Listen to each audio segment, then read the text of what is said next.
Hi, everyone. I'm Sabrina Dami with your 13 Now update on this Monday afternoon. It is February 6th, and we begin with breaking news: that devastating scene overseas where a massive earthquake struck Turkey and Syria early this morning for us. It was overnight for people there, and we have an update on the situation there. 2,400 people now dead from that earthquake. The search for any survivors continues right now in the rubble. The 7.8 magnitude quake jolted people from their beds. Tremors felt as far away as Egypt and Israel. And then a second massive quake hit shortly after that, a series of aftershocks following.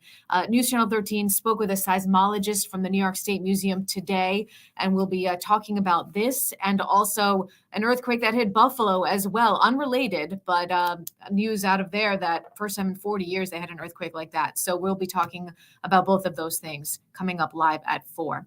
Let's get a check on your first warning forecast. Bring in Chief Meteorologist Paul Cayano. We had that horrible chill over the weekend.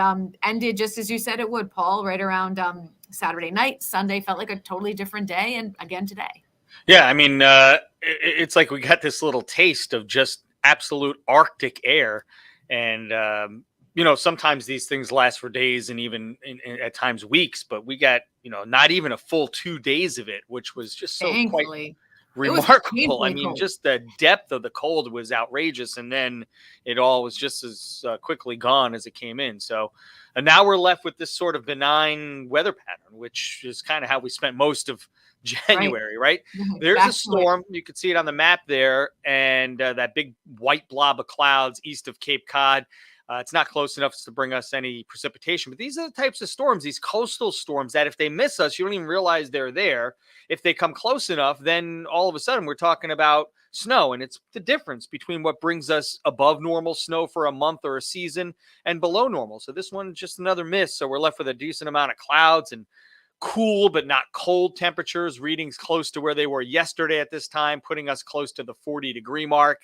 And we'll start to slide back the rest of the day. We will see drier air come in, so maybe more breaks in the clouds and a little bit more hints of sunshine, if you will, maybe even some partly sunny skies before the sun goes down, maybe even a great sunset the way things have been panning out here. But notice temperatures dropping steadily back below freezing and through the 20s. That'll continue into the night, and it looks like we'll be back into the upper teens before the night is through. But for now, things look quiet. Notice dry weather through Tuesday, even sunny to start the day Tuesday. Clouds come in. Look at the clock up here, 5 p.m. We'll stop the clock. Some rain and snow showers around, just a weak front.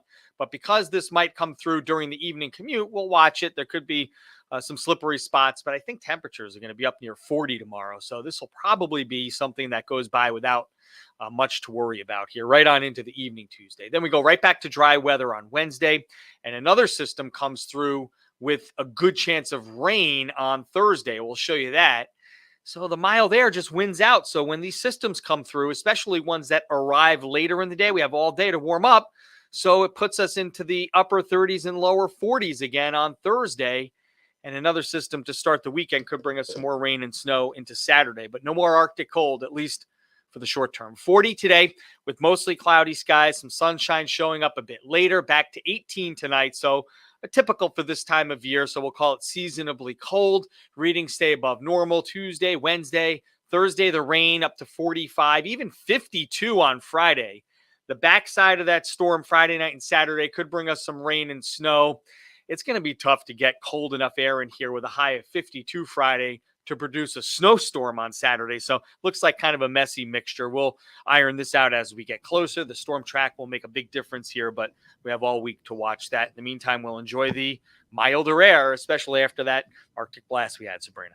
Right. It hit 20. I think I looked a Sunday morning, and in my head, I'm like, wow, it's like 50 degrees warmer than it was at this time yesterday. It's the fun index, right? It felt like, think about it this way. It felt like 34 below at its lowest, and it got to 41. So that's 75 degrees higher is what it felt like on Sunday afternoon than on Saturday morning.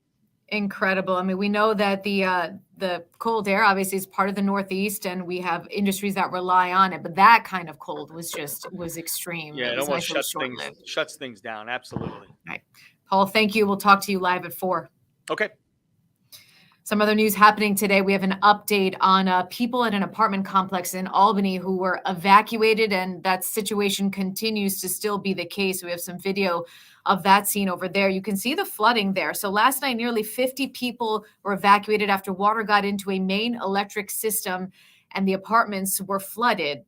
That's an issue for people living at the Parkview apartment complex. They say they've been dealing with for months now. It's on Hudson Avenue in downtown Albany. So right now, there is no timeline for when the people who had evacuated, about 45 people in total, can return to their homes. The water and the electric supply short-circuited power to 6 floors in that building. An international visit at Albany City Hall today. The mayor of a Ukrainian city, really connected to the situation in Ukraine between the Russian invasion of Ukraine. The mayor of Bucha is in Albany today, meeting with Albany Mayor Kathy Sheehan. Bucha is a suburb of Kyiv, the capital of Ukraine. Russia took steps as they moved into Kyiv and tried to secure a route there. So last spring, they killed hundreds of civilians in what's being called the Bucha massacre. The mayor today visiting with Albany Mayor Kathy Sheehan, as well as other local politicians here in our area. So Stella Porter was there. She'll have more on that visit coming up live at 4. And former Congressman Lee Zeldin held a news conference in Albany for the first time since losing the November election for governor of New York State.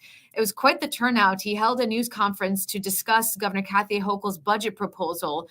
The Republican says he will address what he calls problematic items that were included in that proposal, some necessary items that, unfortunately, he says were excluded. So News Channel 13 was there for this as well. We'll have more starting live at 4 from there. Shalmon Middle School was shut down today because of flooding, and cold weather may have been to blame for this, that extreme cold that Paul and I were just talking about. The district says the water was discovered in several classrooms over the weekend. They believe a pipe broke because of the cold weather. We've been in touch with the district to find out any update on repairs. If the school will be open tomorrow, we'll have that for you starting live at 4 as well. Super Bowl weekend is this weekend. Super Bowl Sunday, just a few days away. And a new Siena Poll just came out saying 75% of Americans plan to watch the Super Bowl this weekend. 82% say they look forward to seeing the new commercials. 80% say they're really just looking forward to the halftime show. 78% say they love the game, they never miss it. And the number one reason most people say they watch the Super Bowl is the opportunity to hang out with family and friends. I'm an Eagles fan, so I'm pumped for the Super Bowl this year. That is your 13 Now update on this Monday afternoon, February 6th. Our newscasts on News Channel 13 start live at 4, and we will see you then.